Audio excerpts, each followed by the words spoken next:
DG capacity और sanction load के बाहमी ताल्लुक को समझना ज़रूरी है। अस्सलाम वालेकुम, मैं हूं इंजीनियर यासिर सिद्दीकी।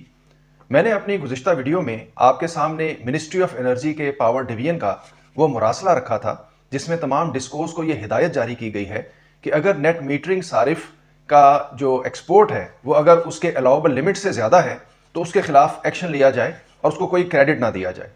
और इस सिलसिले में मैंने ये भी आपसे अर्ज़ किया था कि देखिए, डीजी कैपेसिटी और सैंक्शन लोड दोनों में से जो वैल्यू कमतर होगी उसकी बुनियाद पर फैसला होगा। तो देखिए, आज उसी हवाले से एक केस हमारे सामने आ चुका है। ये मैप्को रीजन का केस है। मैप्को रीजन अमूमन मिनिस्ट्री की हिदायत पर अमल दरामद करने में सबसे आगे होती है, ये हम इससे पहले भी देख चुके हैं। तो देखिए, ये केस है जहां पे के सारिफ का सैंक्शन लोड है 30 किलोवाट्स, लेकिन उसकी डीजी कैपेसिटी है 24 किलोवाट्स, यानी कि उसकी डीजी कैपेसिटी कम है, उसका सैंक्शन लोड ज्यादा है। उसको जो मौजूदा बिल में आप देखिए जो सीएमडी की वैल्यूज हैं उनको जरा मुलाहिजा फरमाइए। पहली दो वैल्यूज उसकी इंपोर्ट के हवाले से हैं, जहां पे कि हम देख सकते हैं कि उसकी प्रेजेंट वैल्यू 314 और 294 है, ये पीक और ऑफ पीक के हवाले से। और इनका जो डिफरेंस है प्रीवियस वैल्यूज के साथ, वो एक का 16 किलोवाट है और एक का 17 किलोवाट, यानी कि इंपोर्ट के हवाले से दोनों वैल्यूज जो हैं वो विद इन रेंज हैं, उसके सैंक्शन लोड से भी अंदर है और उसकी डीजी कैपेसिटी से भी अंदर है।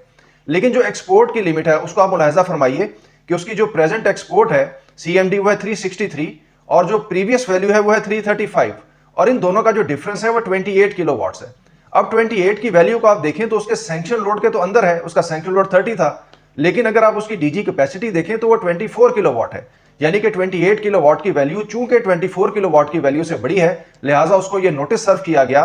ये नोटिस देखिए लिखा गया कि मोहतरम सारिफ, आपके नेट मीटरिंग कनेक्शन की एक्सपोर्टेड एमडीआई आपके मंजूर शुदा लोड डीजी कैपेसिटी मेंशन कर दिया गया से ज्यादा है, लिहाजा यह नोटिस मौसूल होने के 15 दिनों के अंदर अपने नेट मीटरिंग के इजाफी लोड को रेगुलराइज करवाएं या इजाफी सोलर लोड को नेट मीटरिंग सिस्टम से जुदा करें।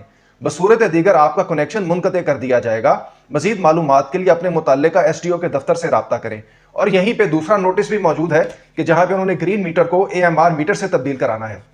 तो आप देख लीजिए, जैसा कि मैंने कल ये बात आपके सामने रखी थी कि डीजी कैपेसिटी और सैंक्शन लोड दोनों में से जो वैल्यू कमतर होगी उसकी बुनियाद पर फैसला होगा। तो ये उसका एक बड़ा वाज़ेह केस हमारे सामने आ गया। तो तमाम नेट मीटरिंग के सारिफ अपने सिस्टम को इस हवाले से इवेलुएट करें और अगर उनकी डीजी कैपेसिटी और सैंक्शन लोड में कोई मसला है, कोई फर्क है, तो उसको दूर करें ताकि वो इस किस्म के नोटिस से बच सकें। इसके साथ ही मुझे इजाजत दीजिए। अल्लाह हाफिज।